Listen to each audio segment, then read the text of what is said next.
ಮಹಿಳೆಯರ ಖಾತೆಗೆ ಇನ್ನೂ ಕೂಡ ಗೃಹಲಕ್ಷ್ಮಿಯ ಹಣ ಬಂದಿಲ್ಲ. ಗೃಹಲಕ್ಷ್ಮಿಯರು ಎಲ್ಲರೂ ಕೂಡ ಕಾಯ್ತಾ ಇರ್ತಾರೆ, ಯಾವಾಗ ಬರ್ತಾರೆ ಯಾವಾಗಿಲ್ಲ, ಯಾವಾಗ ಬರುತ್ತೆ ದುಡ್ಡು ಅಂತ. ಆದರೆ ಆ ದುಡ್ಡು ಬರ್ತಾ ಇಲ್ಲ, ಇನ್ನೂ ಕೂಡ ಯೋಚನೆ ಮಾಡ್ತಾ ಇದ್ದಾರೆ. ಏನು ಸರ್ಕಾರ ಹೇಳ್ತಾ ಇದೆ ಎಲ್ಲ ದುಡ್ಡು ಕೊಡ್ತೀವಿ ಅಂತ, ಆದರೂ ಕೂಡ ಮಹಿಳೆಯರ ಖಾತೆಗೆ ಇನ್ನೂ ಕೂಡ ಗೃಹಲಕ್ಷ್ಮಿ ಹಣ ಬಂದಿಲ್ಲ. ಶಿವರಾತ್ರಿ ಹಬ್ಬಕ್ಕೂ ಕೂಡ ಬಂದಿಲ್ಲ. ಗ್ಯಾರಂಟಿ ಧನಲಕ್ಷ್ಮಿ ಜನವರಿ ಫೆಬ್ರವರಿ ತಿಂಗಳ ಹಣ ಮಿಸ್ ಆಗಿದೆ. ಅದ್ರ ಬಗ್ಗೆ ಸಿದ್ದರಾಮಯ್ಯ ಅವರು ಕೂಡ ಮಾತನಾಡಿದರು, ಲಕ್ಷ್ಮೀ ಹೆಬ್ಬಾಳ್ಕರ್ ಕೂಡ ಹೇಳಿದರು. 2 ತಿಂಗಳ ಕಂತಿನ ಹಣ ಬಾಕಿ ಏನಿದೆ ಹಣ, ಅದನ್ನು ಬಿಡುಗಡೆ ಮಾಡೋದು ಯಾವಾಗ ಅನ್ನುವಂಥ ಪ್ರಶ್ನೆ. ಫಲಾನುಭವಿಗಳ ಅಕೌಂಟ್ಗೆ ಹಣ ಬಾರದೆ ಯಜಮಾನೆಯರು ಕಂಗಾಲಾಗ್ತಾ ಇದ್ದಾರೆ. ಈಗ ಶಿವರಾತ್ರಿ ಹಬ್ಬಕ್ಕೆ ಧನಲಕ್ಷ್ಮಿ ಹಣ ನೀಡ್ತಾ ಇಲ್ಲ ಸರ್ಕಾರ. ಗೃಹಲಕ್ಷ್ಮಿ ಯೋಜನೆಯಡಿ ಪ್ರತಿ ತಿಂಗಳು 2,000 ಕೊಡುವಂತಹ ಏನು ಗ್ಯಾರಂಟಿ ಇದೆ, ಇದು 2 ತಿಂಗಳಿನಿಂದ ಹಣ ಬಿಡುಗಡೆ ಆಗಿಲ್ಲ ಅಂತ ಗೃಹಲಕ್ಷ್ಮಿಯರು ಹೇಳ್ತಾ ಇದ್ದಾರೆ. ಹಬ್ಬದ ಸೀಸನ್ನಲ್ಲಾದರೂ ಹಣ ಬಿಡುಗಡೆ ಮಾಡೋಕ್ಕೆ ಒತ್ತಾಯವನ್ನು ಮಾಡ್ತಾ ಇದ್ದಾರೆ. ಹಬ್ಬ ಬಂದಿದೆ ಬಿಡಿ ಅಂತ ಕೇಳ್ಕೊಳ್ತಾ ಇದ್ದಾರೆ.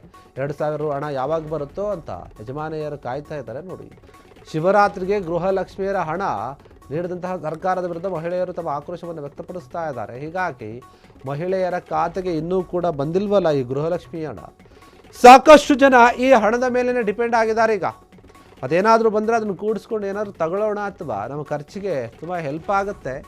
ಗೃಹಲಕ್ಷ್ಮಿಯರಿಗಾಗಿ ಮಾಡಿದಂತಹ ಈ ಒಂದು ಯೋಜನೆ ಏನಿದೆ, ತಿಂಗಳಿಗೆ 2,000 ರೂಪಾಯಿಯನ್ನು ಕೊಡ್ತಾರೆ ಮತ್ತು ಫ್ರೀ ಬಸ್ಸನ್ನು ಕೊಡ್ತಾರೆ. ಅದರ ಜೊತೆಗೆ ಏನಂದರೆ ನೋಡಿ, ಸಾಕಷ್ಟು ಗ್ಯಾರಂಟಿಗಳನ್ನು ಕೊಟ್ಟಿದೆ ಸರ್ಕಾರ. ಹೀಗಿರುವಾಗ ಈ ವಿಚಾರದಲ್ಲಿ ನೋಡಿ ಏನು ಬರ್ತಾ ಇದೆ ಅಂತಂದರೆ, ಅವ್ರ ಖಾತೆಗೆ ಇನ್ನೂ ಕೂಡ ಹಣ ಬಂದಿಲ್ವ. ಜನವರಿ ಫೆಬ್ರವರಿ ತಿಂಗಳದ್ದು ಕೂಡ ಇನ್ನೂ ಬಾಕಿ ಇದೆ, ಅದು ಮಿಸ್ ಆಗಿತ್ತು. ಎಲ್ಲ ಒಂದು ಕಡೆ ಹೇಳ್ತಾ ಇದ್ರು ಯಾರು CM ಅವರು ಬೆಳಗಾವಿ ಅಧಿವೇಶನದಲ್ಲಿ, ಆಯಿತು ರೀ ತಪ್ಪಾಗಿದೆ, ಏನೋ ಗೊತ್ತಾಗಿಲ್ಲ ಅಥವಾ ಏನೋ ಆಗಿರುತ್ತೆ, ಒಂದು ವೇಳೆ ಮಿಸ್ಟೇಕ್ ಆಗಿದ್ರು ಕೂಡ ನಾವು ಅದನ್ನು ಸರಿಪಡಿಸಿ ಕೊಡ್ತೀವಿ, ನಾವೇನು ಕೊಡಲ್ಲ ಅಂತ ಹೇಳಿಲ್ಲ, ಕೊಟ್ಟೇ ಕೊಡ್ತೀವಿ ಅಂತ ಘಂಟಾಘೋಷವಾಗಿ ಹೇಳಿದರು CM. ಅಷ್ಟೇ ಅಲ್ಲ, ಲಕ್ಷ್ಮೀ ಹೆಬ್ಬಾಳ್ಕರ್ ಅವರು ಕೂಡ ಹೇಳಿದರು.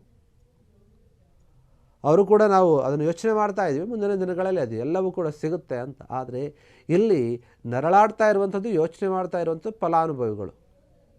ದುಡ್ಡು ಬರ್ತಾ ಇದ್ರು ಕೂಡ ಯಾಕೆ ಕೊಡ್ತಾ ಇಲ್ಲ, ಮತ್ತು ಬಂದಂತಹ ದುಡ್ಡು ಎಲ್ಲಿಗೆ ಹೋಗ್ತಾ ಇದೆ, ನಮ್ಮ ಕೈ ಸೇರ್ತಾ ಇಲ್ಲ ಅಂತಂದರೆ ಅದನ್ನು ಯಾರು ಲೂಟಿ ಹೊಡಿತಾರೆ, ಅದರ ಬಗ್ಗೆ ಪ್ರಶ್ನೆ ಮೂಡ್ತಾ ಇದೆ.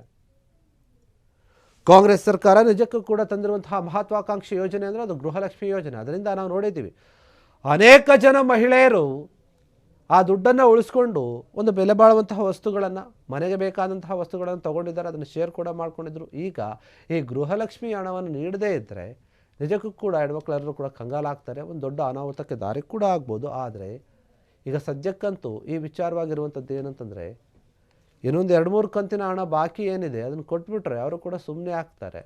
ಇಲ್ಲ ಅಂತಂದರೆ ನಿಜಕ್ಕೂ ಕೂಡ ಇದು ಬೇರೆ ರೀತಿಯಾಗಿ ಹೋಗುತ್ತೆ ಈ ವಿಚಾರ. ಹೀಗಾಗಿ ಯಾರು ಗೃಹಲಕ್ಷ್ಮಿ ಹಣಕ್ಕೋಸ್ಕರ ಕಾಯ್ತಾ ಇದ್ದರೆ 2,000 ಬರ್ತಾ ಇತ್ತಲ್ಲ, ಅದು ಇನ್ನೂ ಕೂಡ ಬಂದಿಲ್ಲ ಅಂತ ಹೇಳ್ತಾ ಇದ್ದಾರೆ. ಕೆಲವರು ಸರ್ಕಾರದ ವಿರುದ್ಧ ಕೂಡ ಆಕ್ರೋಶ ವ್ಯಕ್ತಪಡಿಸ್ತಾ ಇದ್ದಾರೆ. ಆದರೆ ಸದ್ಯಕ್ಕೆ ಬರುತ್ತೆ ಅನ್ನುವಂಥದ್ದು ಸರ್ಕಾರದ ಮಾತು. ಕ್ಷಣ ಕ್ಷಣದ ಸುದ್ದಿಗಳಿಗಾಗಿ ಫ್ರೀಡಂ ಟಿವಿ ಸಬ್ಸ್ಕ್ರೈಬ್ ಮಾಡಿ, ಲೈಕ್ ಮಾಡಿ ಹಾಗೂ ಫಾಲೋ ಮಾಡಿ. ಹೊಸ ಸುದ್ದಿಗಳ ನೋಟಿಫಿಕೇಶನ್ಗಾಗಿ ಬೆಲ್ ಐಕಾನ್ ಮೇಲೆ ಕ್ಲಿಕ್ ಮಾಡಿ.